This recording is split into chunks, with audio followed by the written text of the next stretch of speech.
Hi, everyone. Welcome to the Protecting the Value of Food Roundtable. My name is Dani Nierenberg. I am president and co-founder of Food Tank. We are a research and advocacy organization devoted to telling stories of hope and success in food and agriculture systems in order to motivate, inspire, and ultimately activate positive transformation in how we produce and consume food.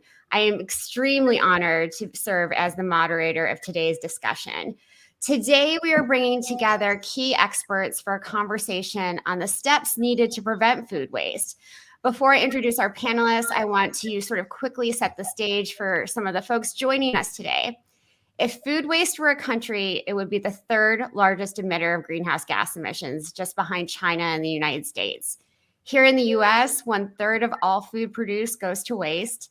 And while some is composted or converted into animal feed, the biggest fraction of that surplus food winds up in landfills where it decomposes and releases methane that contributes to the climate crisis.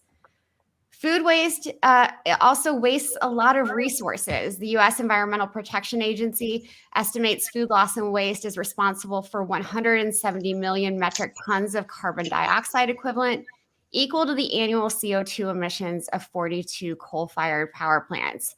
And food waste is a loss of inputs, including natural resources like water, as well as the hard work and labor that farmers and farm workers put into growing and harvesting food. The good news is that the problem of food loss and food waste gives us a lot of opportunities. Food loss and waste is the low-hanging fruit in our food and agriculture systems, and we have the tools to solve it. But it will require action from all of us as eaters, businesses, farmers, and governments. So now I'm really excited to introduce our panel of experts.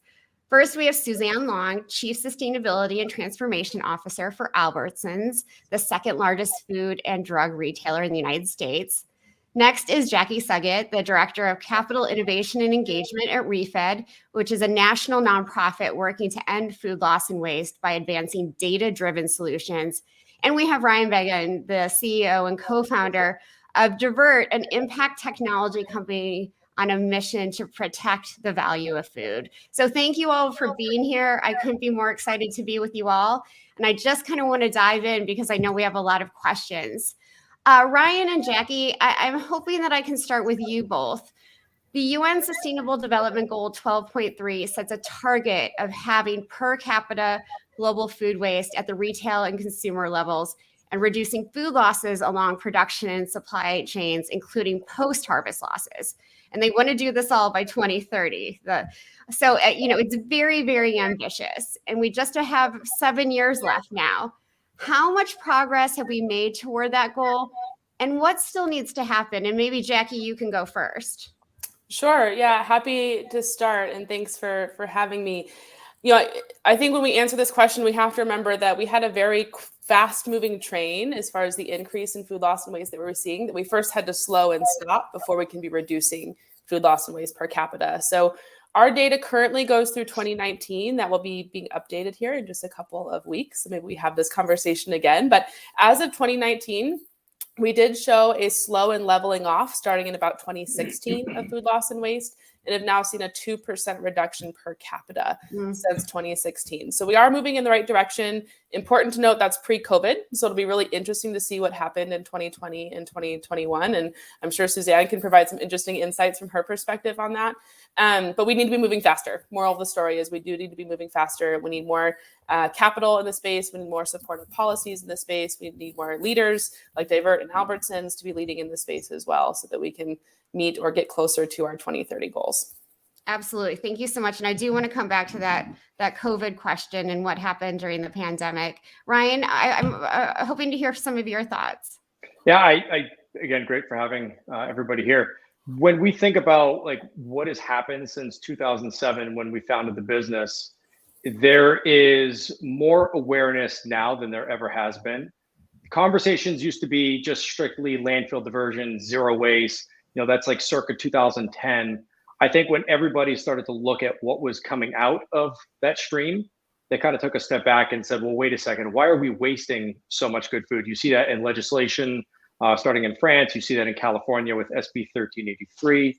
You see that replicated in Washington State with HB 1799. And so now they're saying we're going to prevent good food from going to waste. So keep it in the food supply chain. And I do think that's part of what we try to do at Divert is bring awareness to what is leaving that food supply chain. We are at the end of that pipe, if you will. And I think all of that driving action to achieve that 2030 goal to having our wasted food by 2030. It is really exciting that we've gone from awareness, where so many people, are now aware of this issue, to real action and real policy. I want to go back to COVID, and maybe Suzanne, you can answer this. What are your thoughts about what happened during the pandemic? From what I understood is that initially there was a lot of food loss and waste that happened in the system because of supply chain disruptions and retailers, not always knowing what they were going to be able to get. Yeah. So like everyone else, thanks for having me today. So in terms of COVID, the way I would think about it is that early in the pandemic, there was some early loss, but mostly if you think about it out of the restaurant businesses, right? Because those businesses shut their doors with a moment's notice. And it was really actually inspiring and incredible behind the scenes. I happened to be in sourcing at the time. I wasn't yet in this role, watching, people from the restaurant business, the grocery business, the hotel business, right? Like dozens of eggs in the back of, Hilton hotels, right? And us moving those around the food system to keep it from going to waste, because what, of course, everyone was doing was going to grocery stores, right? Because we're essential workers and they needed to be able to stock their pantries for lockdown, right? And so we actually, while there was some early loss, the truth is that since then, there was actually a decrease in our business in the amount of shrink we were experiencing because there was so much being purchased. So actually, part of the problem became access to products because there was such a pull from grocery stores, right? Because that was like the food source people could go to because restaurants were shut down for so long. And so while there was an initial loss, then there was sort of this, hey, there's such a demand on the food system that there's wasting less. And now I think we're back into more of what I would call a more normal cadence to our business, right? Things have opened back up. And now it's such a great opportunity for us to be able to kind of not see this blip in the radar screen, but say, how are we operating on a day-to-day basis? And what is it that we can change to keep food waste from going to landfill? Sure. And Suzanne, I'm wondering if you think retailers are prepared if something like this happens again, another global shock, another pandemic. I do believe that retailers are far more prepared for it, but I also think it depends on the scenario that we're talking about, right? Sure. I mean, that particular scenario, I think we have all become much smarter watching the cycles of education and how we adjusted through that. It was pretty incredible, there were laws down to municipalities, right? And what they were requiring, whether it was masks or sanitization or how many people could be in your store at a time. And right. And so I think we showed that we were nimble enough locally to adjust to that, but also big enough nationally to provide masks to all of our associates as quickly as possible, right? Buy that at scale. So I think we'll be ready for that type of a crisis. Now, whether that translates to other crises, or crises, we will, what I feel confident about is that we've got the leadership and execution to get it done after the COVID. Right. We are better prepared.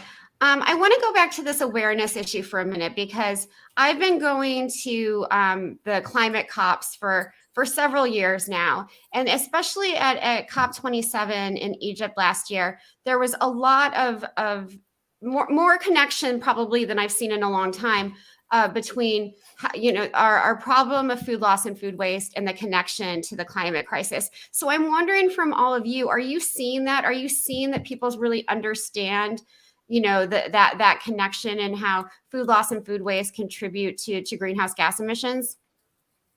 I'll jump in here. I don't think that there is. I think from even on an impact investor perspective, food waste isn't on the radar yet.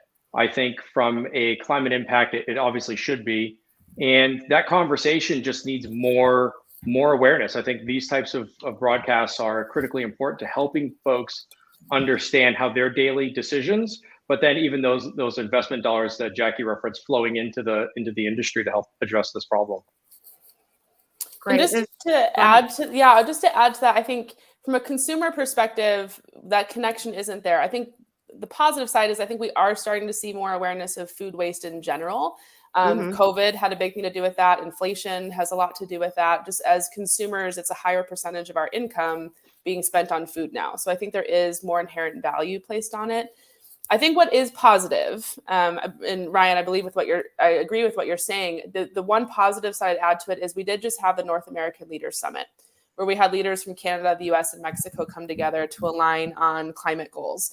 And food waste showed up alongside like EV infrastructure and oceans, these big topics that I think these climate investors do go to, right? If they're not going to food waste. So I don't really know what that means yet. I'm not sure we know exactly what's going to come out of that, but the fact that it was part of that conversation hopefully means that we're transitioning there, but we certainly aren't there yet.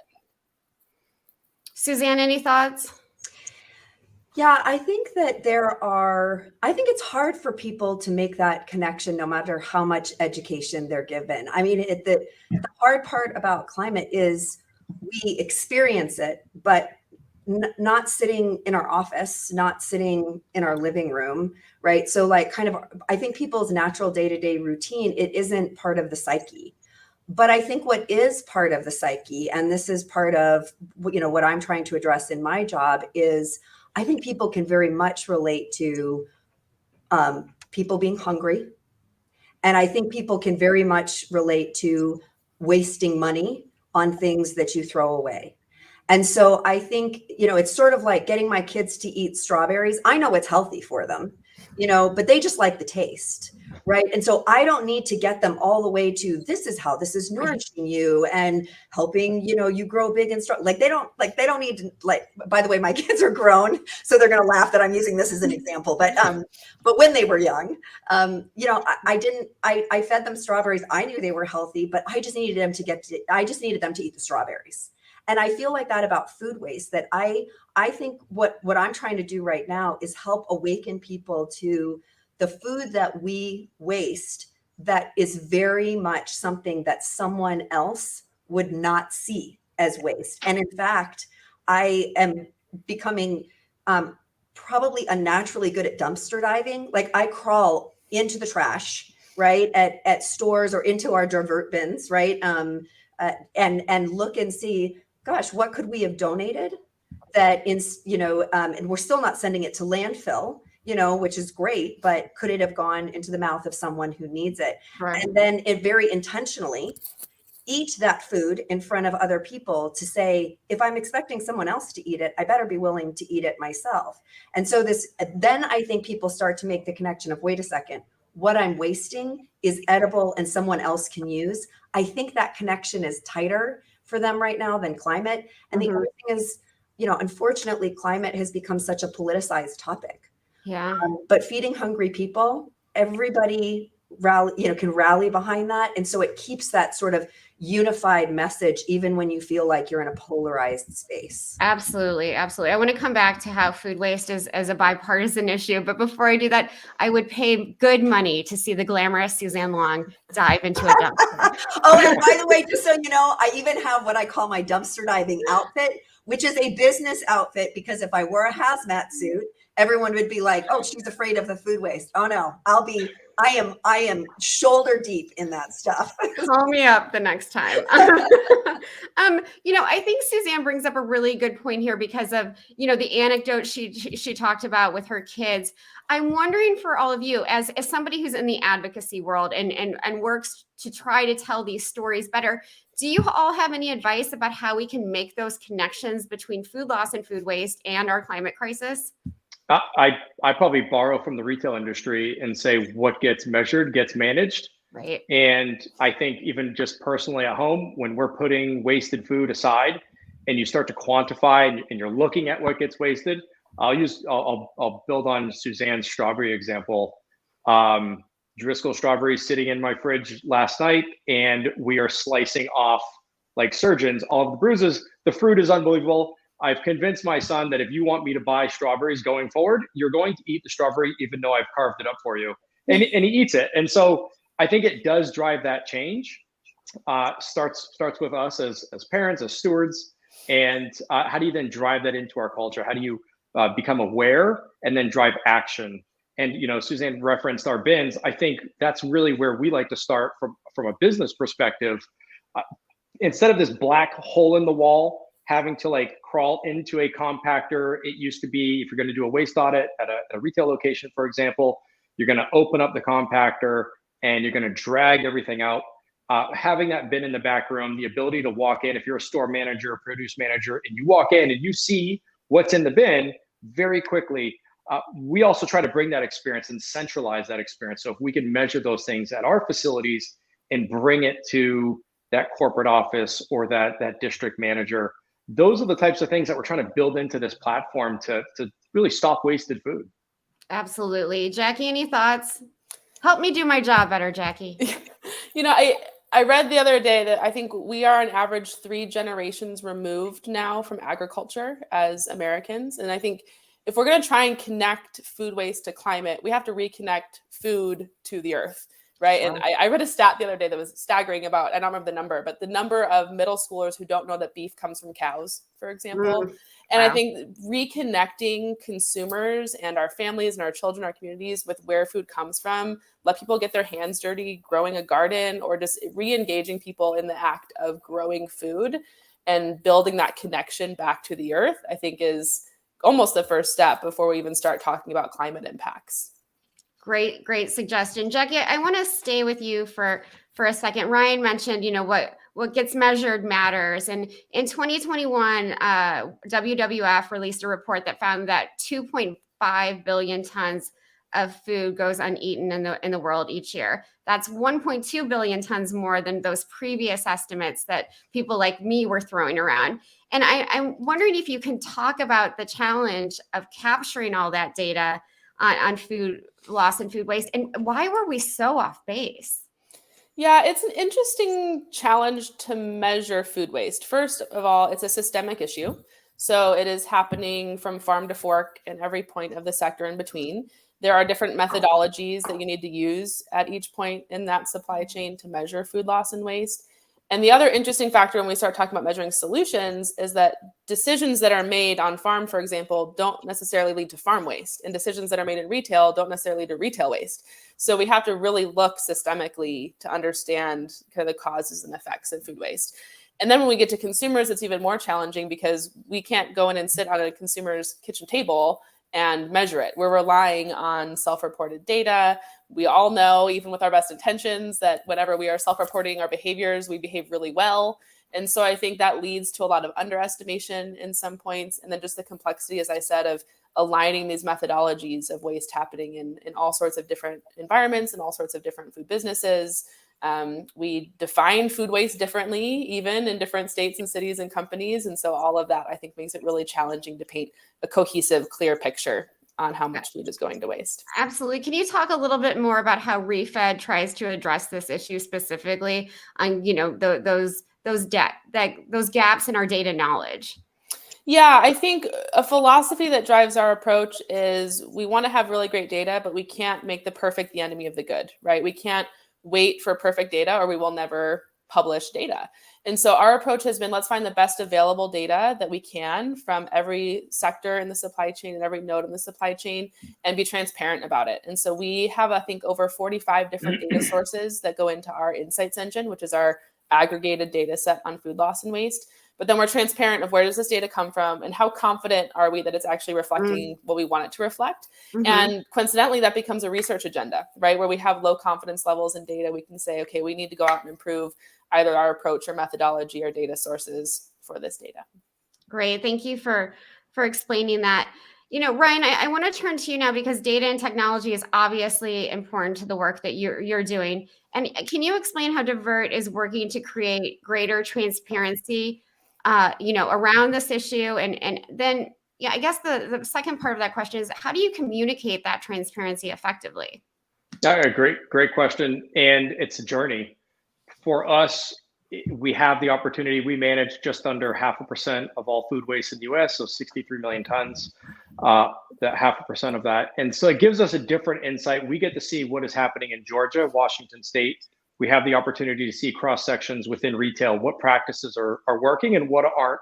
So for us, it's studying those processes. What are good behaviors? What are good decisions? What are the materials needed? And then when appropriate, then deploy technology. This is not a technology problem. Software is not going to fix this issue. It really comes down to the individuals that are touching this food. My go-to story, I was at a retail location. Somebody was inspecting or shelving iceberg lettuce. He was putting the iceberg lettuce. He was flipping over the lettuce, and 1 out of every 6 heads of lettuce he was throwing into our bin. And you have the conversation. Well, what's driving that? Why are you making that decision? He said, well, I'm 2 weeks into the job. They told me if I see any brown on the lettuce to just toss it. And he was flipping over the iceberg lettuce, and he was looking at that milky stem on the bottom. So always going to be brown. He knew throwing all of them away was a terrible, terrible decision. Sure. But that's really where food loss comes from. Like, that's the low-hanging fruit or vegetable. And so how do you bring technology? How do you bring training as opposed to the right way? And how do you bring that real-time data feedback into decision-making within retail? I think our challenge, and I think, when you're plugging into large operations like retailers who have this stuff really figured out, they've been doing it for 100 years. How do you improve that, but not add labor? You can't solve one problem and create another problem. You can't create cost because that retailer needs to be relevant going forward. So our solutions have to be elegant, have to be very well thought out. So we have partnerships that we're building across the network to bring in that design thinking and be really strategic on how we deploy technology and help support our retail partners. Yeah, I love that. I love that you're looking at it as sort of the systemic approach, and that design thinking approach is really important there. Suzanne, when Ryan was talking about training of folks in retail, and we all know that retail workers have faced a lot, especially throughout the pandemic. Is this one more thing to sort of add to a very full plate of people who are already working very hard? It is. There's so many things that we need our folks in our stores to care about, things that all of us want them to care about, right? Everything from food safety to making it easy for me to find the products that I'm looking for, stocking the shelves, having a smiling face. There's so many things that we expect of them every day. I mean, they really are heroes. It's unbelievable to see what our stores do. The way I think about this is the emotional connection, is that, everybody knows what it's like to be super hungry and not immediately be able to grab a piece of food. Now, I'm not saying everyone knows what it is to go hungry. I'm saying that when I'm ready for lunch, I'm ready for lunch, right? And so there's a knowledge of this is the feeling that you get when you don't have food right when you want it. And then this notion that I get to be privileged enough to go find food and have access to food to change that feeling, right? But not everyone is so fortunate. And people can imagine that because they, in some way, have experienced that. And the other thing is, I think we are social animals, just by being human. We want to help our fellow humans. And so when you help people make the emotional connection between food waste and people who could that food would be the biggest blessing, the variety, the freshness, even if it's not something we feel we can sell in our stores, that doesn't mean it's not edible. Listen, I have some aged strawberries, Brian, to sympathize with you, right? And it's, even though I wouldn't expect, my local store to carry the strawberries in the condition they're in my refrigerator, doesn't mean those strawberries aren't consumable. And we have to think about food in that way. And so I think the power is helping people, see the waste. And I agree, solutions like Divert, once you see it, you can't unsee it. Once you see it, if somebody unpacked your trash bags on your kitchen counter every week and showed you the amount of waste that you throw away, you would have a very different reaction to putting that food or that cardboard or that plastic in the trash, right? And so to me, it's not about giving our stores one more thing to do. It's about showing them that actually this is something you would want to do because it is a place where you get to give back and feel connected to your community. And we are finding a great amount of success and passion in our people, because that's what they want to do. If you're in grocery, you want to help take care of your community. That full stop. So otherwise you wouldn't take a job that's hard if you did, if you didn't. Sure. So I think it's the emotional connection, Danny. And how does that get communicated from, the managers of the store to the person, as Ryan mentioned, who's stocking that iceberg lettuce? Yeah, I think, to be honest, I think we're working on this, because I think, there's two sides to this coin. One side that Ryan was talking about is, when we waste food, that's not good for our business. Just like, it's not good to pay for something that you intended to sell to customers and then not sell it to the customer and throw it away. Like, that is just not good for business. And so I think in many ways we have traditionally approached it that way. And we do need people to have that mindset of, we don't want to be wasting anything, right? We're going to always have some degree of food waste. Sure. But we want to minimize it. But I think our leaders, especially at the top, and we're filtering this down more and more, understand the power of creating the connection for people between not just, hey, this is good for business, but this soup kitchen down the street could really use this amount of food, this food that would otherwise maybe at least be diverted from landfill. But man, that, putting an avocado on somebody's plate, or a banana that they could eat, or a fresh piece of meat that they may not have they might have otherwise been eating something out of a can, the cans. Sure. I just think once you create that emotional connection, people want to do the right thing. We have a whole business built on that, Thanks. I do want to stick with you for a minute and shift gears. And I'm wondering if you can talk about the importance of information flow from a retailer's perspective when you are working to adopt these more sustainable practices. We already touched on it, but you're very, I've known you for a little bit now. You're very passionate about this. I don't know if other people at Albertsons or, other retailers kind of have that passion. So, how did you sort of start educating yourself and creating that awareness in your family and then eventually at work? I'm embarrassed to say I somewhat fell backwards into it. My background was all about process improvement and Lean Six Sigma and business efficiency and stitching the big company that we're in together. It was really about 3 years ago when I was in sourcing and actually during COVID, right? That I got into more into the sustainability space. And so because I had always worked in business efficiency and process improvement, I had seen all the waste that gets created in our business. And I had always looked at it as a business problem to solve. Mm-hmm. And so, but as I started to think about, I think about my kids, they live in a TikTok world. They live in a world where they see something happening to someone else. Right. And they feel the desire to try and fix that. And that's what I started to see is, yeah, this is a business problem. This is going to make our business stronger if we fix this. But what gets my feet on the floor every day is feeling like maybe we fed one more person. Maybe we did one thing that was better for the environment. And I think all people want to feel connected in that way. And so once I started to feel connected, then I started to think, okay, well, what are the barriers that kept me from doing that? Well, nobody was dumpster diving in front of me. Nobody was eating trash, and so I was like, what is the thing that would make this the most tangible to people is seeing someone who's an executive, getting their hands dirty. That's what this takes. It takes getting in there. And if you have an adverse reaction to that, when you see it, then I think you have to unpack some stuff for yourself. And I think you have to remember that food waste isn't waste until you drop it in the bin. Up until the moment that you made that choice, it was food and food only, not food waste. Right. And so, Danny, I would say I just thought about what was going to make me change my habits. And then I'm trying to bring it to life. I'm still a work in progress as in my life, but I'm trying. I'm sure. Get those other business suits in the dumpster too. Oh, we're on our way. I've already got people lining up to do it with me. So Ryan, you were nodding vigorously while Suzanne was talking. I wonder if you have any comments.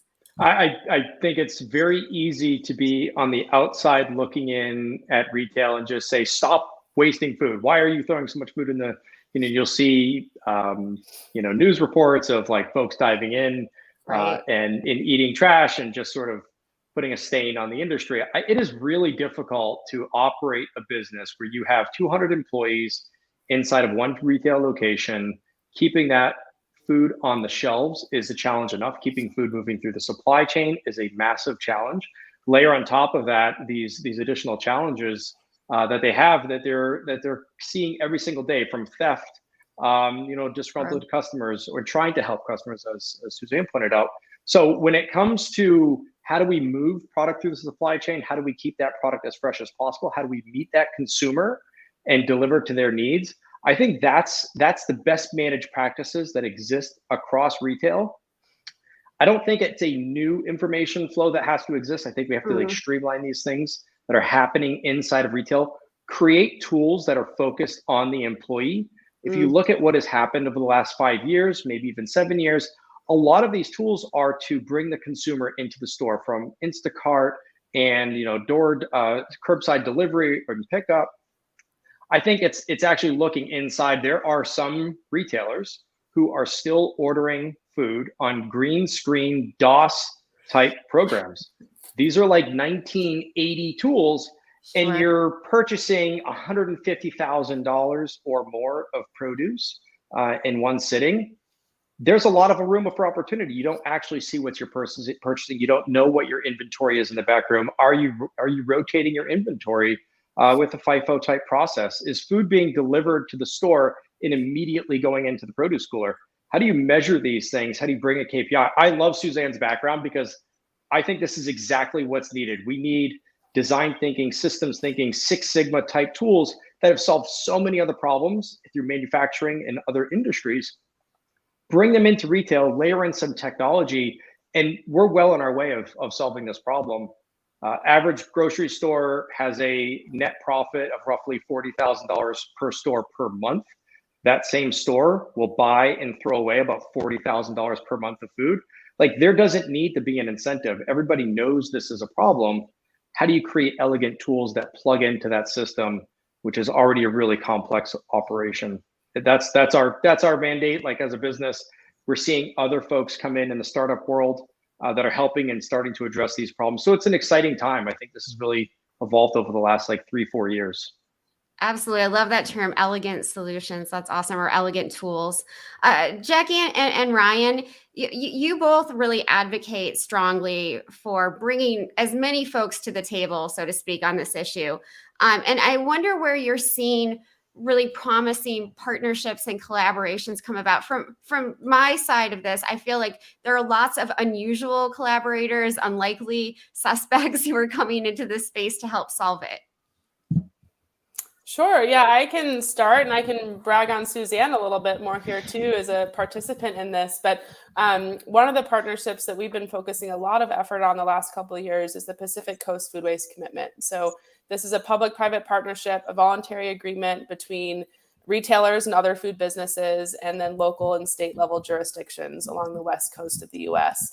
And I think the value we see here is bringing those different parties together, not only the public and the private, but even within the private, getting pre-competitive collaboration between retailers, but then also cross-sector collaboration between retailers and food service companies. They're both buying food, right? Often from the same people, or retailers and manufacturers. And so breaking down some of the barriers that may exist. And sometimes I think having that third party, and Suzanne can agree or disagree with me here, but having that third party to support breaking down those barriers and bringing those people together has been a focus for us. And so we've seen really great breakthroughs in data and reporting and measurement come out of that group.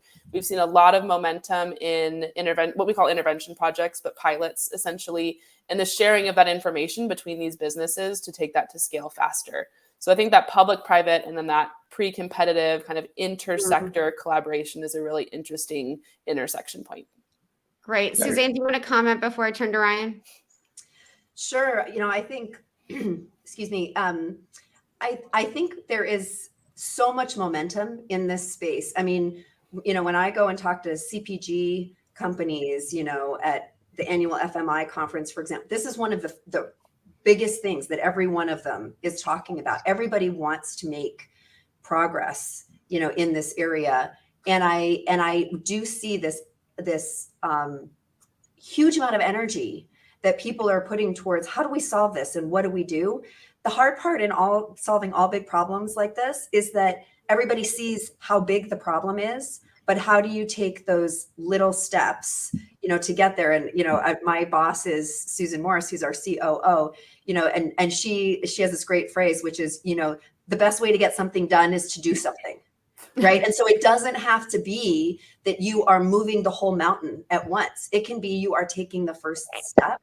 And so I think that's what we're trying to do, is take a lot of first steps. And just as an example of the kinds of collaborations, Johns Hopkins, I happened to randomly sit with a key researcher. She's an expert in her field, Ronnie Neff, at a dinner last year. And she was telling me about a grant she had received. And I said, well, gosh, you're in Maryland. We have stores in Maryland. Could we do something around the behavior of food waste and what makes people not donate? And now we're in a collaboration with them, with it. And so there's these huge opportunities. It's just sometimes we don't know about them, but I love the momentum and that people are leaning in. Exactly. That's great. Ryan, what kinds of partnerships and collaborations are you seeing that are the most effective and the most exciting? I'll go back to one of the things Jackie said, just to highlight what PCC is doing. The case studies that they're producing and sharing with the industry, I think, are bringing practical solutions.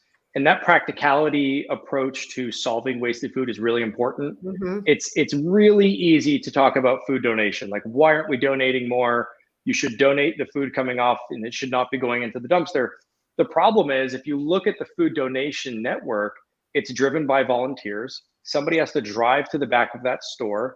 It's inconsistent for the store. They don't have all of the same needs on the products on the back end. Too many cakes, not enough fruit. We want your protein. And it becomes a problem when, volunteers don't show up, or only some of the stores have it. So there has to be this approach of scalability with mm-hmm. partnerships and a consistency. I think mm-hmm. simplicity always wins. So when we look at partnerships, a PCC from an awareness, but then on an operating basis, how do you bring in and take that food that maybe isn't going top price out the front door of a retail location? How do you then look at that as a potential markdown opportunity? How do we make that a more compelling argument within retail that, you have a moldy strawberry in a 1 pound pack of strawberries. You can't just take that strawberry out, throw it away, and sell a pack. Now you're underweight and you're selling strawberries illegally. Right. Like, that's a problem for all the right reasons. But how do you then take that product and maybe move it out the front door at a 25% discount? I think that's really just the idea of valuing food and valuing it from the consumer, valuing it from an employee, valuing it for the business. And then whatever can't move then is donated out the back door. But again, has to be scalable solutions. Everything comes down to food accessibility, the price of food. At the end of the day, if food's being bought and thrown away because we can't move it through the front door if you're a retailer, that's going to get priced in one way or the other. And you see stores close, and that's not something anybody wants within effectively a food desert. How do we bring accessibility to food into markets and make this operation profitable? We look at our position at Divert at not just like being this like large recycler of wasted food, but how do we then help support our customers to go further and reach into those partnership opportunities? It's really exciting. Thank you for explaining all that. I'm wondering also, from your perspective, Ryan, how does a big retailer's ability to leverage technology, all of those elegant tools that you've been describing, differ from smaller retailers? I'm thinking of cooperatives and others who don't always have those tools. And so I'm wondering how we can figure out ways to build out the infrastructure for preventing food loss and food waste that will, help small, medium, and large retailers in the space. Yeah, I actually think the problem is harder at a corporate level. If you've ever spoken to a corporate IT group to integrate a new touchpad or a new stream of data, incredibly complex systems, especially now within a data security world. When you're on the smaller scale, you typically have folks that are closer to the food.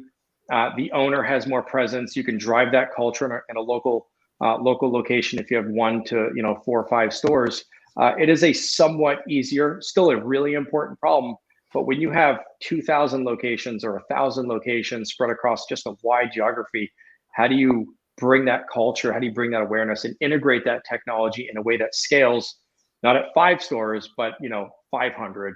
Right. Really complex, and the requirements are higher to perform as well. Jackie, any thoughts on that infrastructure component that's needed? I think the only thing I would add is when we talk about infrastructure, we have to talk about policy, right? And that's one of the other barriers with what was just being discussed is policy varies by state level as well. So that can be a challenge for operating at a large regional or national level in particular. Absolutely. I'm so glad you brought up policy because recently President Biden signed the Food Donation Improvement Act into law, which was really exciting. And it makes it easier to donate surplus food from food businesses. And so I'm wondering, maybe from all three of you, how do you expect that the legislation will help retailers, whether it's Albertsons or someone else, to take action on reducing food waste? And what kinds of barriers will stores face around that food donation? Because the bill was designed to improve it, make it easier, but there's still some I think there's a little bit of an uphill battle for stores to feel comfortable doing this to make it easier. Yeah, well, maybe I'll jump in here. Last fall, we actually, one of the big unlocks was we dramatically revised what we call our Fresh Rescue program, which is, greatly expanding the types of items and categories that people can donate. Because I think there were so many myths in our business for so long, like saying, oh, you can't donate fried chicken. Well, why can't? I love asking the question why. I mean, people get so irritated with my kindergarten level questions. I'm like, wait, why can't we donate fried chicken? And then we found out we actually can donate fried chicken. We just need to make sure that the stores understand how to do that. And, that we have donation partners that will actually accept that. So we're not just pushing the food waste problem further down the line. And so by greatly expanding the type of items that people can donate was just step one. Getting people then to understand that and believe it. And then to Ryan's point, like one of the big challenges is when people start seeing their food waste, the hammer can sometimes come down like, why are we creating so much waste? So then instead of donating it, because that might make it more visible, the amount of waste that we have, people kind of shut down, and it makes them sometimes want to protect and be like, I don't want to get in trouble with my boss for, overproducing or whatever. And so then you get into and so we're trying to sort of unlock that and just celebrate, like, we don't want anyone creating food to be able to donate it. There's already plenty, of food available, but we want you to feel celebrated when you take the food that is edible and get it into the mouths of those who need it. The second thing, Danny, that's really tricky for us, and it was touched on earlier, I think by Ryan, is as a big company, we're so trying to do the right thing. We are trying to move 290,000 people in the same direction, and they come to work wanting to do the right thing every single day. And sometimes people try to create gotcha moments for us, like, oh, I found where you made a mistake. And it's like, so it's very hard to live in this world of trying to create big change, but then always feeling like you kind of have to be watching your back a little bit, because the smallest error can create such opportunity for amplification in a Instagram world. Right. And so walking that risk reward balance, it is one of the biggest challenges I think we have. Interesting. Jackie and Ryan, any thoughts on the Food Donation Improvement Act? I hope you were as excited as I was when it was passed. Really, really important. I think it's that awareness element. I will say that for our retail partners, we are in more unregulated food waste states than regulated. And that's just by virtue of customers saying, if this works in California, if this works in a regulated location, why are we not doing this everywhere? They have been that lead into markets and have brought solutions, to places like Georgia, North Carolina, Texas, where we are now setting up operations just because of these retail partners and them pushing into these states. So I don't think corporations get enough credit for doing the right thing. And to the point made around this one-off mistake being made, I think this is where KPIs and data are really important. So we can say, like, look, yes, there was an anecdotal mistake made, but look at the larger picture, look at the KPIs we have around our business. we're trying to support those things to understand what food is going into the dumpster, what food is going into our bin, what food is going into donation, markdown, create those KPIs so that when we do see these instances, we could say that's a one-off, look at the bigger picture, and help others understand the value and the virtues of what's being created with all the programs that Suzanne referenced. Great. Jackie? I think I mostly just echo what's already been said. I think this might be a time to almost bring COVID back into the conversation too, right? Because I think those couple of years really showed us some of the challenges that existed in our food donation system and some barriers that were there or we thought were there perhaps that maybe limited what we were donating. And so I think this is a really great step. I think policy in general is just something that we see as playing a really important role of sparking action through incentives and overcoming kind of natural market barriers. So this is a great example of that. What would you like to see out of the upcoming Farm Bill? There's probably there's only a long list. Yeah, a long list of things. I think so I'll talk through maybe a few. I think basically would love to see policies spanning prevention, recovery, and recycling solutions and opening up and removing barriers. So on the prevention side, things like standardized date labeling that can drive a lot of waste down in both retail, but also in consumer homes, national education campaigns for consumers or funding to support national education. On the recovery side, I still think we have some room to go as far as strengthening and clarifying food donation recovery, what it is allowed, what isn't, what resources are available, funding for infrastructure, especially as we think about post-harvest recovery. Sure. And then on the recycling side, it comes back to infrastructure as well, right? We need investment into infrastructure creation. We have some great examples of state and local policy on food waste recycling. So funding the expansion and success of those, I think are all really important.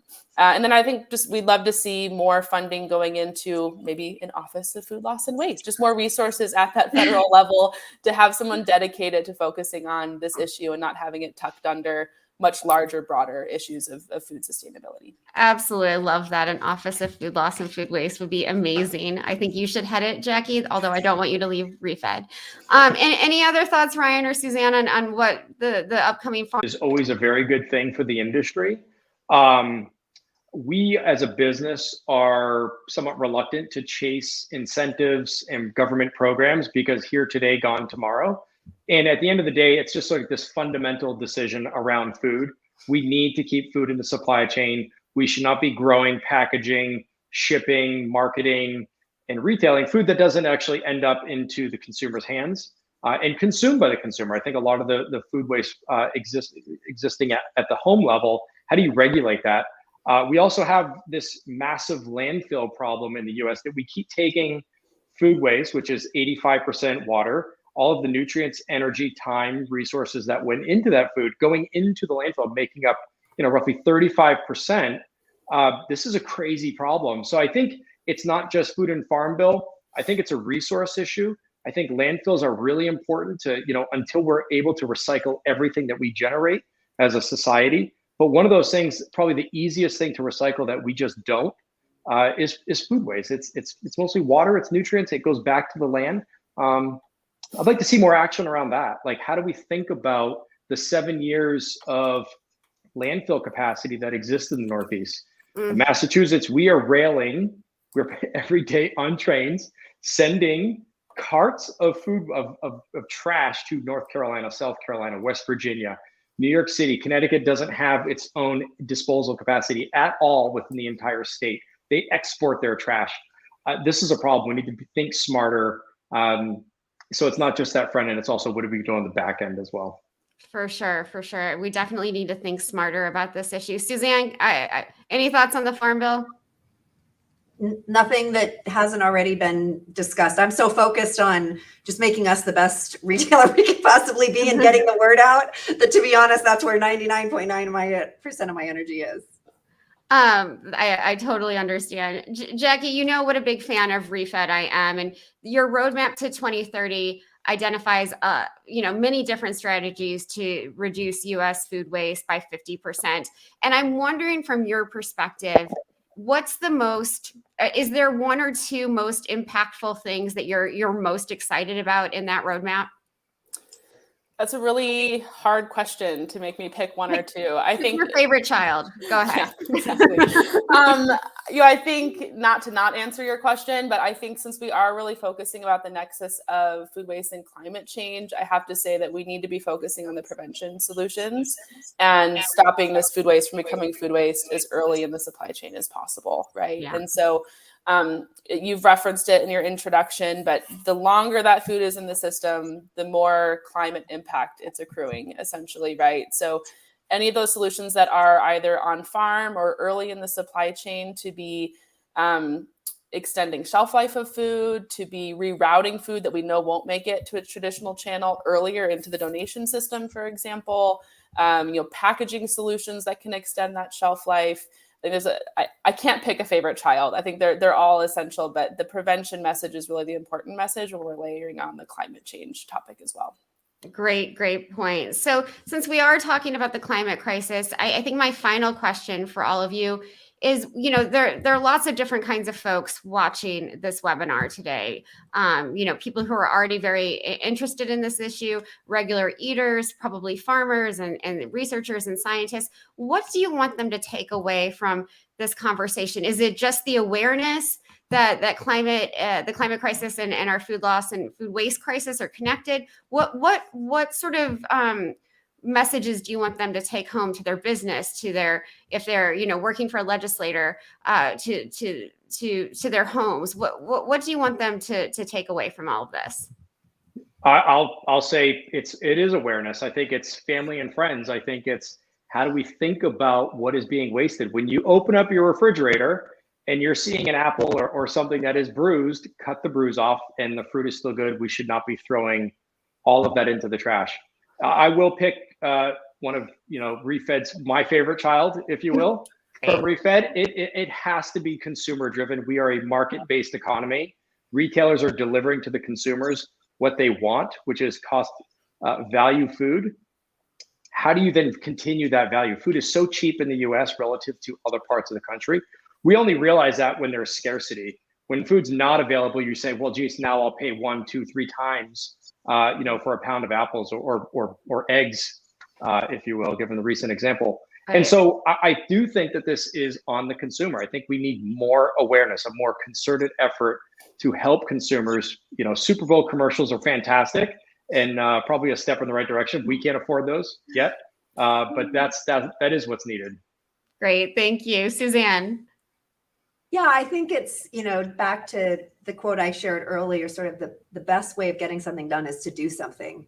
So it's creating the awareness in a way that people feel connected and that they want to take some personal action. And then also for us to all assume better angels, that when someone doesn't do it right, it's because they don't know or they need to be helped to better understand, as opposed to malintent. Everyone I've ever met wants to save food. No one wants to go in the trash. Sometimes they just don't know how to make that happen. And just making it real, that it's not waste until we choose to put it in that bin. It's not waste. Jackie, you get the last word. I'll build on what Ryan said, I think, on this awareness topic, where it's not just about not eating food. Right. This is an economic issue. This is a public health issue. This is a climate issue. This is a food access issue. So the ripple effects of impacts that we can have by addressing food waste are incredible, and across a whole host of different sustainability topics. And I think that my main message is it's possible, where we're not waiting on some magic technology unlock that will let us do this. We have the resources we need. It's going to be hard, but it is possible and we can do it. I love it. Thank you so much. I want to thank all of you, Jackie, Suzanne, and Ryan for being part of this. And I want to thank Divert for organizing and allowing us to be here today. It's been really, really eye-opening, and I've learned a lot myself. So I hope all of our listeners did. And thanks to all of our listeners for joining us. Thank you, Danny. Appreciate it. Thank you so much. Thanks.